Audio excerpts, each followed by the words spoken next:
Hello प्यारे बच्चों, NEET IT अड्डा पर मैं जेड सर फिर से आपका स्वागत करता हूं। जैसा कि लास्ट लेक्चर में हमने पढ़ा था डीपीडी के बारे में, आज हम वहीं से शुरू करेंगे कि डीपीडी क्या होती है और किस तरह से इसकी इक्वेशन पर क्वेश्चन नीट में पूछे जाते हैं। तो लेट स्टार्ट डीपीडी। देखिए, मैंने आपको बताया था डीपीडी के लिए कि अगर हम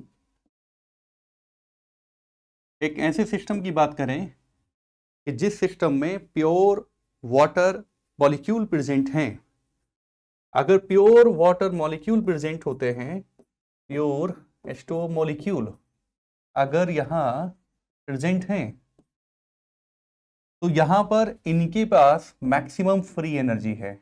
इनके पास क्या है प्यारे बच्चों? They have maximum free energy. इनके पास क्या है? मैक्सिमम फ्री एनर्जी होगी।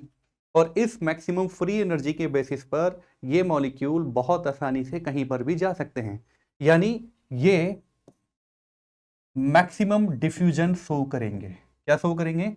मैक्सिमम डिफ्यूजन शो करेंगे। और मैक्सिमम डिफ्यूजन शो करने के पीछे रीजन ये है कि यहां पर कोई भी सॉल्यूट मॉलिक्यूल नहीं है। लेकिन नेक्स्ट केस में मैंने आपको बताया था कि अगर हम इस प्योर वाटर मॉलिक्यूल में क्या मिला दें, if we add solute molecule, if we add solute molecule मिलाने पर प्योर वाटर मॉलिक्यूल के पास जो फ्री एनर्जी थी वो कम हो जाएगी। As a result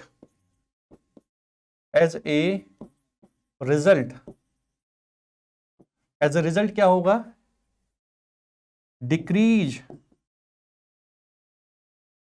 decreasement in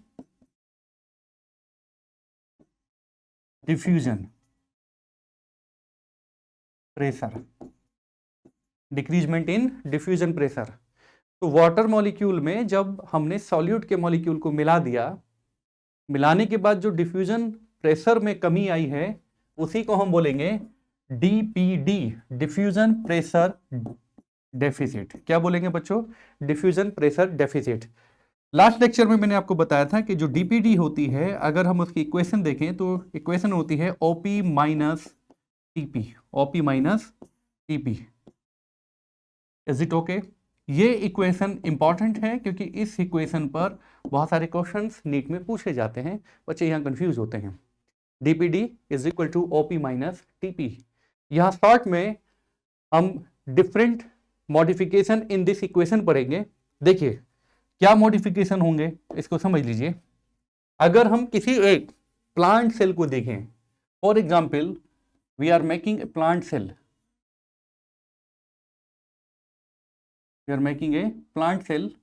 and we know that कि जो प्लांट सेल होती है उस प्लांट सेल के बाहर एक सेल वॉल प्रेजेंट होती है। What we are drawing here, this is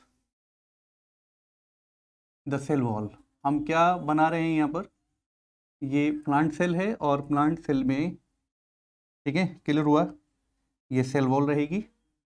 this is the cell wall. Okay, now this structure is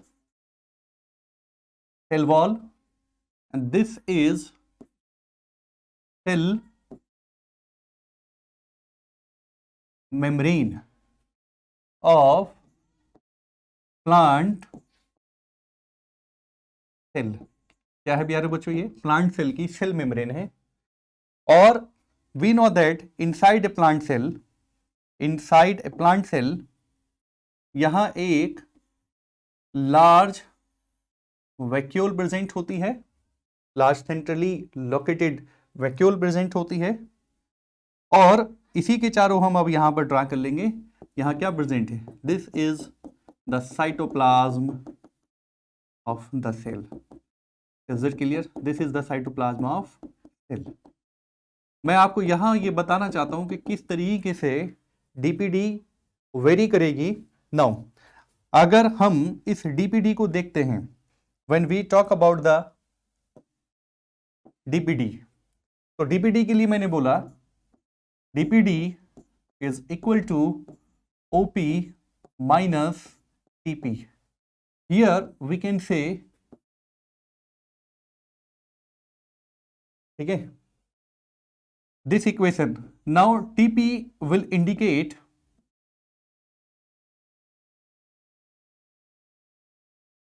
turgor pressure, will indicate turgor pressure. देखिए टर्गर प्रेशर कॉन्सेप्ट हम पहले भी discuss कर चुके हैं। कब डिस्कस किया था हमने? जब हमने वाटर पोटेंशियल पढ़ा था। मैंने बताया था कि प्रेशर पोटेंशियल ही टर्गर प्रेशर होता है। टर्गर प्रेशर के लिए अगर हम देखें, जब ये सेल किसी एक ऐसे सॉल्यूशन में रखी जाती है जिसकी कंसंट्रेशन सेल के इंटरनल कंसंट्रेशन से कम होगी, तब इस दिस केस यहां से इस मीडियम में वाटर की एंट्री हो जाती है। क्या हो जाती है? H2O will enter. और H2O के एंटर होने के बाद ये जो साइटोप्लाज्म होता है, ये साइटोप्लाज्म यहां एक प्रेशर बिल्डअप करेगा। Is it okay? क्लियर हुआ? तो यहां से डेफिनेशन निकल के आती है, definition of turgor pressure, pressure created bye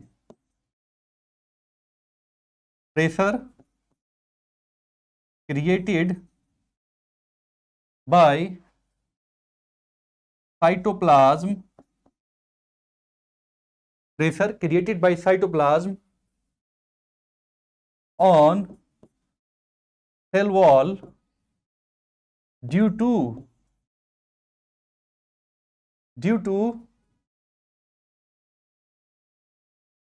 entry of H2O।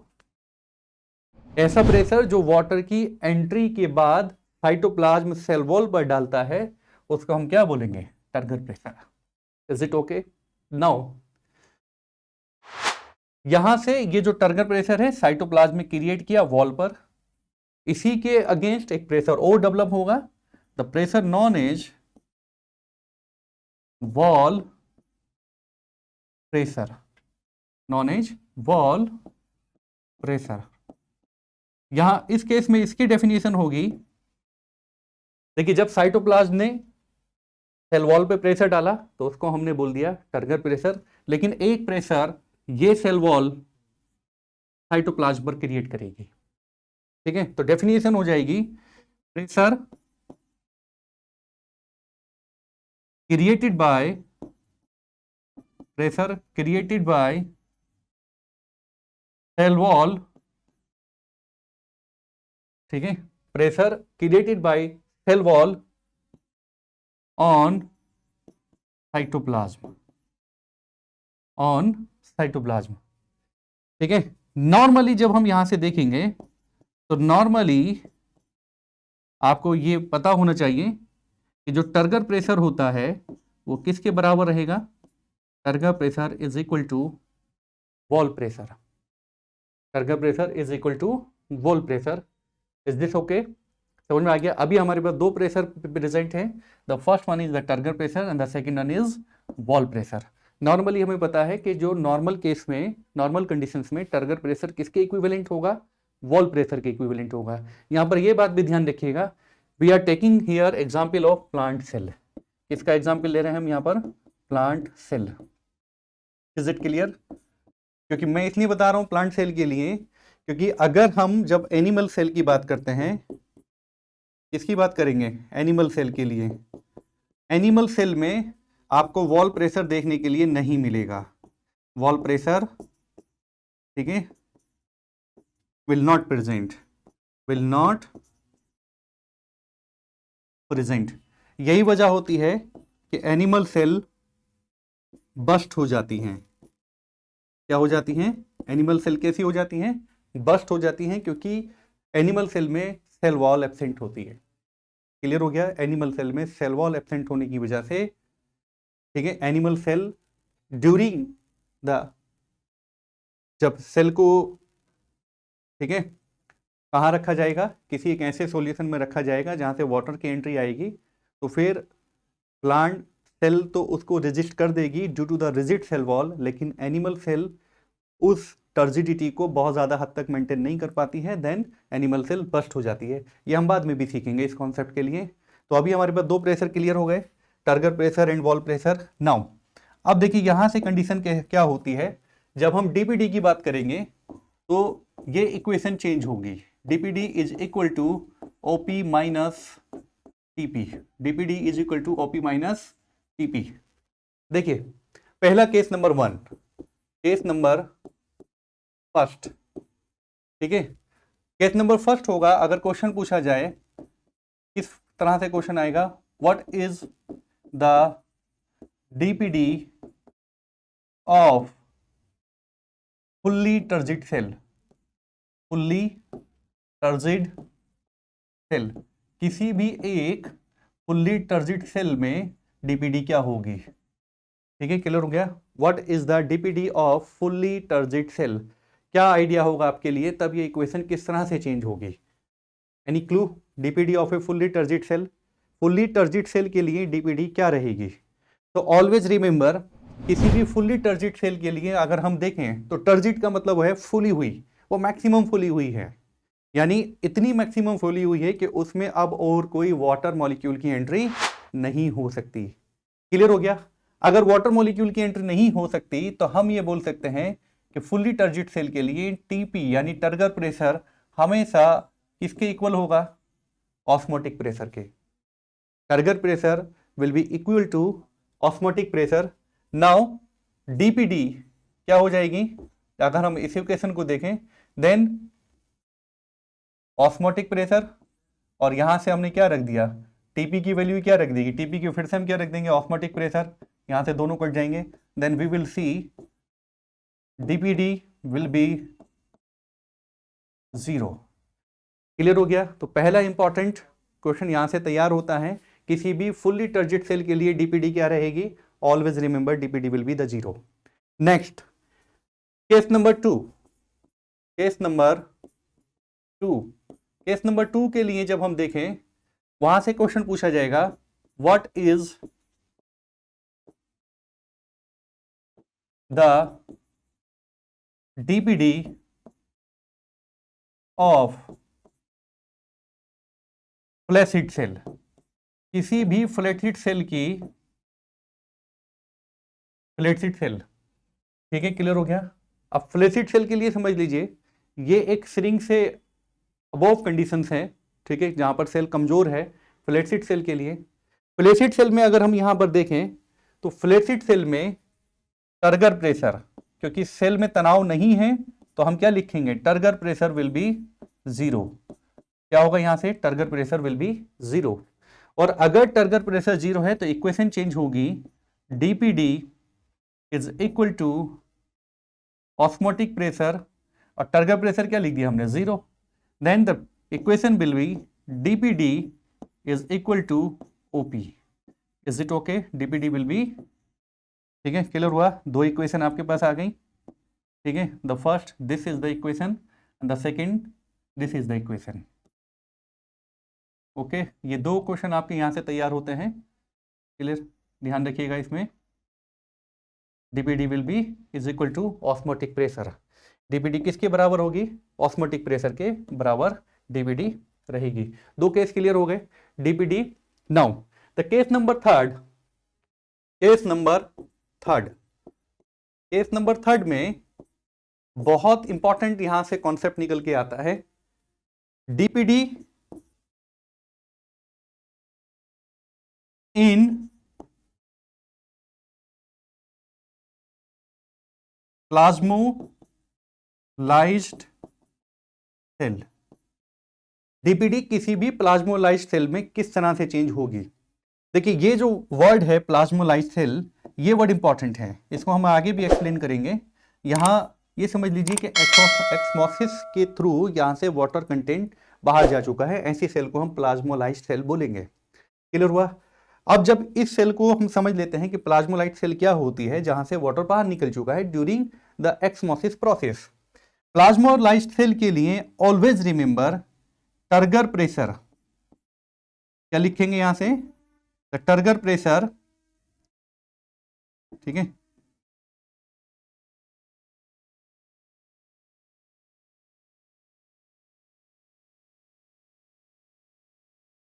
Turgor pressure यहां पर हम लेंगे TP will be negative here. TP कैसा रहेगा? निगेटिव। तब इक्वेशन कैसे चेंज होगी? तब हम इक्वेशन को देखेंगे, DPD is equal to OP minus, अब देखिए ब्रैकेट लगाएंगे यहां पर, that is minus minus plus हो जाएगा, DPD will be is equal to OP plus TP, OP plus TP. ये इक्वेशन यहां पर चेंज हो गई, हमें तीसरी इक्वेशन मिली, दिस इज। 4 इक्वेशन हमारे पास हो गई जहां से क्वेश्चन नीट में पूछा जाता है। DPD, is it clear? यहां से 3 इक्वेशन हमारे पास रहेंगी, डीपीडी इन ए fully plasmolyte cell, osmotic pressure, और जो टर्गर प्रेशर की वैल्यू होगी that will be the negative, OP plus TP. Clear हो गया? ये क्वेश्चन बार बार पूछा जाता है, यहां से क्वेश्चन आएगा और ये क्वेश्चन आएगा। Is this clear? Now statement number 4, आप यहां पर ये देखेंगे कि हमने इन तीनों केसेस में ये देखा बच्चों, तीनों केसेस में देखने के बाद, ठीक है, फाइंड आउट करेंगे हम कि जो डीपीडी है, ठीक,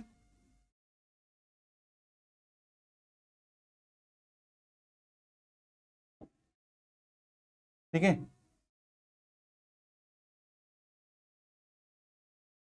इन ए सेल, किसी भी एक सेल में, in a cell DPD can be 0, DPD can be 0। Always remember, DPD 0 हो सकती है। किस केस में था ये बताइए जल्दी? जहां पर टर्गर प्रेशर ऑस्मोटिक प्रेशर के बराबर था। डीपीडी कैन बी 0, इसका मतलब ये हो गया कि अब सेल को वाटर की डेफिशिएंसी नहीं है। DPD can be 0, but OP can not be 0, OP can not be 0। Underline करेंगे इस लाइन को, ठीक है। क्वेश्चन पूछा जाता है, स्टेटमेंट आ जाएगा, ठीक है। नीट में क्वेश्चन यहां से पूछ लेगा, ठीक। नीट में क्वेश्चन कैसे पूछेगा आप देख लीजिए इधर, ठीक है। ये लाइन आप ब्रैकेट में करके लिखेंगे, DPD can be 0, osmotic pressure can not be 0। देखिए क्वेश्चन किस तरह से आएगा नीट में, क्वेश्चन भी देख लीजिए आप, पूछ लेगा यहां से। स्टेटमेंट नंबर 1 क्या लिखेंगे? स्टेटमेंट नंबर 1, स्टेटमेंट नंबर 1 कैसे, कुछ भी स्टेटमेंट दे सकता है, यहां से लिख लीजिए, ठीक है। Turgor pressure TP is maximum, TP is maximum in fully turgid cell. Statement number 1। Statement number 2 हो जाएगा, यहां से अगर हम देखें स्टेटमेंट नंबर 2, ठीक है, DPD can not be 0, but OP can be 0। OP क्या हो सकता है बच्चों? ओपी कैन बी 0, ठीक है। 2 स्टेटमेंट इस तरह से दे देगा, ऑप्शंस आपके लिए छोड़ेगा, A both first and second statement are true, B both, ठीक है, first and second statement are not true. Option C, only statement number 1 on the first statement true, option D only second true। ठीक है, clear हो गया। अब देखिए अगर आपकी रिवीजन और प्रैक्टिस कम है देन व्हाट विल हैपन, आप इस स्टेटमेंट में यहां पर कंफ्यूज होंगे। ठीक है, वहां पर आपको कंफ्यूजन आएगा कि हमने ये डीपीडी जीरो पढ़ा था कि हमने ऑस्मोटिक जीरो पढ़ा था। तो हमने ऊपर क्या लिखा है, in a cell DPD can be zero. ठीक है, क्या लिखा है, डीपीडी जीरो हो सकती है जब उसके अंदर मैक्सिमम वाटर अमाउंट प्रेजेंट होगी तो डीपीडी जीरो हो जाएगी।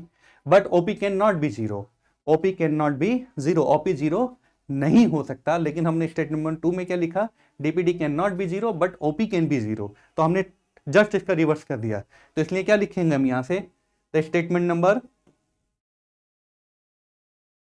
ठीक है, सेकेंड इज इनकरेक्ट। तो सेकेंड इनकरेक्ट है तो क्या होगा हमारे पास, ओनली फर्स्ट इज ट्रू। क्या लिखेंगे हम यहां से, ओनली फर्स्ट इज ट्रू। तो इस तरह से ये नीट में क्वेश्चन आएगा, आप इस क्वेश्चन को भी देख सकते हैं। ठीक है, क्लियर हो गया, इतना समझ में आ गया सभी को। नोट कर लीजिए बच्चों, नोट कर लीजिए इसे क्वेश्चन को एक बार।